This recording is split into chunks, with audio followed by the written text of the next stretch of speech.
Hello students, I hope आप सभी बढ़िया होंगे। इस वीडियो में मैं कंप्लीट डिस्कस करने वाला हूं second round counselling B pharma course के लिए एकेटीयू की। कंप्लीट डिस्कस करूंगा क्या चीजें आपको करना है, किन चीजों का आपका ख्याल रखना है, डेट भी आपको बताऊंगा किस किस डेट को आप क्या क्या चीजें करेंगे वो तो मैं आपको बताऊंगा। साथ में आपको वो प्रोसेस बताऊंगा जिसमें आपको क्या करना है। अब अपनी चॉइस फिलिंग करना है, अल्टरेशन करना है, यानी आपकी अपनी चॉइसेस की प्रेफरेंसेस को बदल सकते हो। क्या होना चाहिए आपका स्मार्ट तरीका, वो सारी चीजें मैं बताऊंगा जिससे आपको फर्स्ट राउंड में कॉलेज जो मिला, यदि आप नहीं संतुष्ट हैं तो एक बेहतर कॉलेज मिल सके। दूसरी बात यह है कि जो आप अब यहां पर चॉइस फिल करने वाले हो, इसमें मान लीजिए कि नहीं पसंद था कॉलेज मिला था, तब तो ठीक है कि आपको बेहतर कॉलेज कैसे मिलेगा वो मैं आपको बताऊंगा। साथ में कॉलेज यदि नहीं मिला है तो आपका क्या तरीका होना चाहिए, क्या एफडब्ल्यू सीटें सेकंड राउंड में वैकेंट रहेंगी या फिर फर्स्ट राउंड में सारी सीटें खत्म हो चुकी हैं, इन सभी विषयों पर हम चर्चा करने वाले हैं। साथ में आपको कुछ और भी एक्सटर्नल बातें बताएंगे जो कि आपके लिए जरूरी है आपकी इस काउंसलिंग के लिए। सबसे पहले हम डेट की बात करेंगे। चैनल पर नए हो तो सब्सक्राइब करके जुड़ जाओ, क्योंकि ये चैनल आपके साथ एडमिशन के साथ भी, एडमिशन के बाद भी बना रहेगा। चलिए मैं यहां पर एक एक करके सारी बातें आपको बताता हूं। राउंड 2 के लिए सबसे पहले राउंड 2 यानी कि जो कि आज से आपका स्टार्ट हो चुका है। अब आप जाएंगे uptsc.admissions.nic.in जो कि वेबसाइट है आपकी काउंसलिंग के लिए। वहां पर आपको अब राउंड 2 के लिए चॉइस फिलिंग और मॉडिफिकेशन का ऑप्शन आ चुका है। आप उस पर जब क्लिक करेंगे, बी फार्मा वाला जो आपका सेक्शन है काउंसलिंग का, उस पर जब क्लिक करेंगे सबसे ऊपर ही ऑप्शन आ रहा है। उस पर जब आप अपने रोल नंबर और पासवर्ड के साथ लॉगिन करेंगे तो आप अपनी चॉइसेस को फिल और अल्टर कर सकते हैं। ये प्रोसेस आप आज और कल कर पाएंगे, यानी कि 3 तारीख और 4 तारीख को, 3rd of October to 4th of October तक आप ये प्रोसेस कंप्लीट कर पाएंगे। उसके बाद कैंडिडेट आप सभी का सीट अलॉटमेंट का रिजल्ट आपको 5 तारीख यानी कि 5th ऑफ अक्टूबर को मिल जाएगा। यानी कि परसों आपको आपका सीट अलॉटमेंट का रिजल्ट राउंड 2 के लिए मिल जाएगा। जब आपका रिजल्ट आपको मिल जाएगा, देखिए सबसे पहले तो बात यही होती है कि कौन से कैंडिडेट आज की चॉइस फिलिंग कर पाएंगे। आज की चॉइस फिलिंग करने के लिए या तो आपने फ्लॉट ऑप्शन चुना हुआ हो और साथ में पेमेंट किया हो, आपने आपकी 20,000 रुपए की पेमेंट, जो भी कैंडिडेट को सीट मिली है पेमेंट किए हैं वही यहां पर चॉइस फिल कर पाएंगे। और जिनको सीट नहीं मिली है उनकी तो कोई पेमेंट की बात है नहीं। जिनको भी फर्स्ट राउंड में कोई भी कॉलेज नहीं मिला, उनको किसी भी तरह से कोई भी पेमेंट नहीं करना था, वो सेकंड राउंड की चॉइस फिलिंग कर सकते हैं। लेकिन जिन्होंने भी पेमेंट किया, फ्लॉट ऑप्शन चुना, वही यहां पर मिली हुई जो सीट है वो तभी कर पाएंगे जब उन्होंने फ्लॉट ऑप्शन चुना है और 20,000 की पेमेंट कर चुके हैं। इस चीज का आप ख्याल रखेंगे, ठीक है, तभी आप एलिजिबल हैं।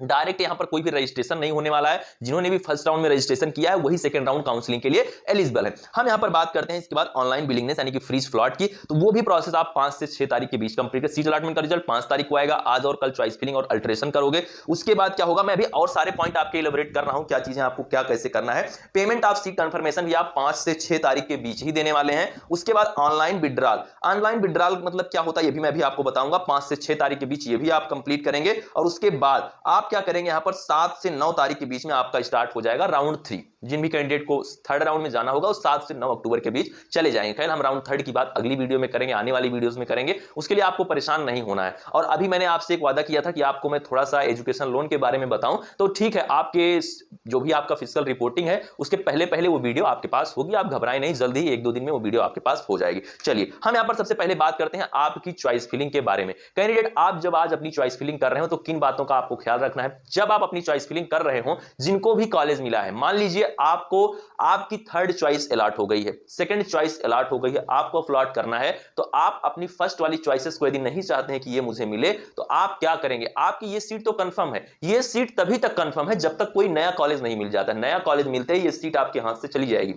ऐसा नहीं है कि 20,000 दे दिए हो, फ्लॉट चुने हो तो ये सीट रिजर्व है। ये सीट तब तक रिजर्व है जब तक कोई नया मिल नहीं जाता है। मतलब आपके हाथ में एक सीट हमेशा होगी। यदि आपने सीट कंफर्मेशन फी दे दिया है तो एक सीट आपके हाथ में हमेशा होगी, तब तक होगी जब तक नई नहीं मिल जाती, तब तक पुरानी वाली सीट आपकी है। इस चीज का आप ख्याल रखेंगे। और आपको क्या करना है चॉइस फिलिंग करते टाइम, यदि आपने फ्लॉट अप करते हुए आए हैं तो आपको अपने ऊपर उन कॉलेजेस को फिल करना है जिनको आपको चाहिए। बहुत ऐसे कैंडिडेट हैं जो कि गलती कर चुके हैं कि वो ऐसे कॉलेज ऊपर भर चुके हैं जो उनको नहीं चाहिए, तो आप उसको डिलीट कर सकते हैं, आप उसको हटा सकते हैं, रिमूव कर सकते हैं, नई चॉइसेस को ऐड कर सकते हैं और आपको ऊपर वाली चॉइस ही मिलती है। जब आप फ्लॉट ऑप्शन का चयन करोगे तो आपको हमेशा ऊपर की चॉइस मिलेगी, नीचे की चॉइस नहीं मिलेगी। इस चीज का आप ख्याल रखिए। जैसे आपको 3rd नंबर वाली चॉइस मिली है तो अगले राउंड में 2nd और 1st वाली मिलेगी। आप उस 1st और 2nd वाले को चेंज कर दो यदि करना चाहते हो तो। इस चीज का आपको बिल्कुल ख्याल रखना चाहिए। जिन कैंडिडेट को सीट नहीं मिली है उनका क्या स्मार्ट तरीका होना चाहिए, देखिए उनको भी क्या करना है, चॉइस फिलिंग में बहुत ज्यादा ध्यान देना है। और सीटें अभी बहुत खाली हैं, बिल्कुल परेशान मत रहो कि एक राउंड में कोई भी सीट भर जाती है।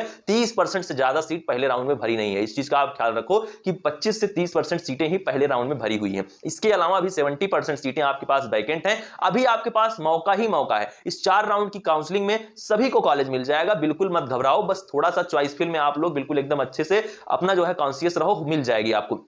अब इसके बाद क्या करना है, ये हो गई बात आपके चॉइस फिलिंग की, जो कि आज और कल आप कर दोगे। और चॉइस फिलिंग में उन कॉलेजेस को आप अभी ऊपर कर सकते हो, नीचे कर सकते हो, डिलीट कर सकते हो। इस चीज का ख्याल रखो। और जो कॉलेज नहीं चाहिए उसको अभी डिलीट कर दो। फालतू के कॉलेज मत रखो, क्योंकि बाद में आपको प्रॉब्लम होगी, मिलने के बाद नहीं ले सकते हो, फिर कहोगे मेरा पैसा डूब गया। तो इस चीज का आप ख्याल रखो। सीट अलॉटमेंट का रिजल्ट आपको 5 तारीख को मिल जाएगा। ऑनलाइन बिलिंगनेस में आपको फ्रीज फ्लॉट करना है। मिली हुई सीट पसंद है तो फ्रीज करोगे, नहीं पसंद है मिली हुई सीट आप फ्लॉट करोगे, लेकिन पेमेंट दोनों ही दशाओं में 20,000 की करना होगा। इस चीज का आपको ख्याल रखना है। 12,000 की पेमेंट एससी और एसटी के कैंडिडेट, ओबीसी और जनरल के जो कैंडिडेट है 20,000 की पेमेंट करेंगे। इसके बाद क्या करना है, सीट आप पेमेंट ऑफ सीट कंफर्मेशन वो भी आप 5 से 6 तारीख के बीच में आप वही पे करोगे। और ऑनलाइन बिलिंगनेस भी इसी में हो जाएगा। ऑनलाइन विड्रॉल क्या होता है ये भी आपका 5 से 6 तारीख के बीच में होगा। यदि आपने पहले राउंड में सीट को कंफर्म किया था, फ्रीज या फ्लॉट किया था, आपको अब लगता है इस राउंड सेकंड में कि राउंड सेकंड में भी मुझे अच्छा कॉलेज नहीं मिला और अब मुझे मिलेगा भी नहीं, या फिर मुझे अब इस काउंसलिंग से बाहर निकल जाना, तो जो आपने 20,000 या 12,000 की पेमेंट किया हुआ है उसमें से क्या होगा, जनरल और ओबीसी ने जो 20,000 की पेमेंट किया है उनको 15,000 वापस मिल जाएगा पैसा। 3,000 5,000 का नुकसान आपका हो जाएगा। और जो एससी एसटी के कैंडिडेट हैं जो 12,000 का पेमेंट किए हैं, यदि वो ऑनलाइन विड्रॉल का ऑप्शन चुनते हैं तो उनको मिलेगा 9,000 रुपए। 9,000 रुपए उनको वापस मिलेगा। लेकिन यदि आप ऑनलाइन विड्रॉल का ऑप्शन चुनते हैं 5 और 6 तारीख को, तो आप इस काउंसलिंग से बाहर हो जाएंगे। आपका एडमिशन एकेटीयू में इस वर्ष नहीं हो पाएगा। इस चीज का आप ख्याल रखें कि रेगुलर राउंड की काउंसलिंग से आप बाहर हो जाएंगे। आप रेगुलर राउंड की काउंसलिंग नहीं कर सकते हैं। इसके बाद क्या होगा, इसके बाद आपको 7 से 9 तारीख के बीच में आप सभी का राउंड 3 का काउंसलिंग होगा। राउंड 3 में वही लोग जाएंगे, वही लोग काउंसलिंग कर पाएंगे, या तो जिन्होंने फ्लॉट ऑप्शन का चयन किया है, या फिर जिनको मिली हुई जो उनको सीट है वो नहीं पसंद है, उन्होंने फ्लॉट किया है तो होंगे ही एलिजिबल। साथ में जिनको कॉलेज नहीं मिलेगा वो भी एलिजिबल होंगे। अब यहां लास्ट सवाल आता है कि क्या एफडब्ल्यू की सीटें अभी वैकेंट हैं? बिल्कुल वैकेंट हैं, घबराओ मत। 50% सीटें अभी एफडब्ल्यू की खाली हैं। आप लोग अपनी चॉइस फिल में अभी रखना चाहते हो तो राउंड सेकंड में भी आप नॉर्मल कॉलेज मत रखो, सिर्फ एफडब्ल्यू रख सकते हो। राउंड 3 होगा last round to change your choices, मतलब आपकी चॉइसेस को लास्ट बार आप राउंड 3 में चेंज कर पाओगे। जब आप राउंड 3 में जाओगे वहां आप क्या करना, वहां आप ऊपर टीएफडब्ल्यू भरना, सारे टीएफडब्ल्यू को ऊपर कर देना और सारे नॉर्मल को नीचे कर देना। ये चीज आप राउंड 3 में करना।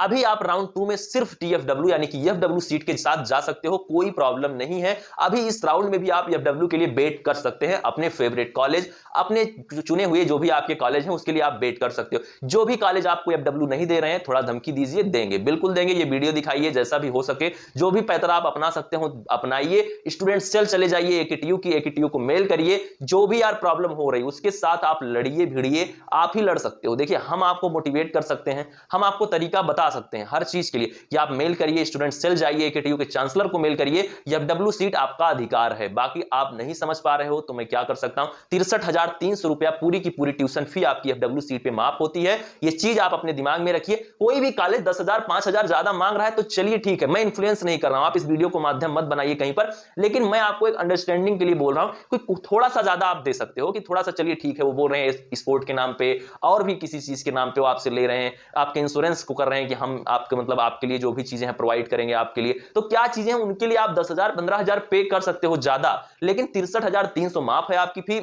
इसके अलावा जो उनकी टोटल फी है, मान लीजिए उनकी फी 1,10,000 है, 1,00,000 है, तो आप 63 से माइनस कर दीजिए, उतनी फी आपको देना होगा एफडब्ल्यू सीट के लिए। इस चीज का आप ख्याल रखें, इस चीज को आप अपने दिमाग में रखें। एफडब्ल्यू सीट आपका अधिकार है, छोड़ के भागो मत, कॉलेज वालों को परेशान करो। एक साल आपका नहीं तो बेकार हो जाएगा। बहुत ऐसे स्टूडेंट हैं जो कह रहे हैं मुझे एफडब्ल्यू कॉलेज में एफडब्ल्यू सीट नहीं मिल रही तो मैं क्या करूंगा, मैं नहीं करूंगा, मैं एक साल ड्रॉप लूंगा, ये करूंगा वो करूंगा, मुझे फंसाया गया, एकेटीयू ये है वो है। तो आप जब खुद नहीं लड़ना चाहते हो, मेरे इंस्टाग्राम पर जाओ जिसका लिंक डिस्क्रिप्शन में है, पिछले साल का नोटिस है, उस नोटिस को आप देखो। एकेटीयू ने पर्टिकुलर एक नोटिस जारी किया था एफडब्ल्यू सीट जो कॉलेज नहीं दे रहे थे उनके लिए। आप कोशिश करो ये नोटिस लेकर जाओ। नया नोटिस जैसे ही आता है मैं आपको दे दूंगा। हो सकता है फिजिकल रिपोर्टिंग के पहले पहले नया नोटिस हो तो वो नोटिस भी मैं आपको दे दूंगा, नया नोटिस। बाकी आप खुद थोड़ा सा संघर्ष करिए, मेल वगैरह अपना जारी रखिए, मेल वगैरह करिए। अभी आपके पास वक्त है, आप चाहे तो स्टूडेंट सेल जा सकते हैं। जानकीपुरम एकेटीयू में स्टूडेंट सेल है, उसमें आप जाइए, उसमें अपने सॉल्यूशन को, अपनी प्रॉब्लम को बताइए, आपको डेफिनेटली सॉल्यूशन मिलेगा, लिखकर लेटर में मिलेगा, वो कॉलेज में वहां पर बताएंगे सारी चीजें। तो इस चीज का आप ख्याल रखें, जुड़े रहें वायरल बायोलॉजी से। मिलते हैं नेक्स्ट वीडियो में। Thank you, love you all, नमस्कार।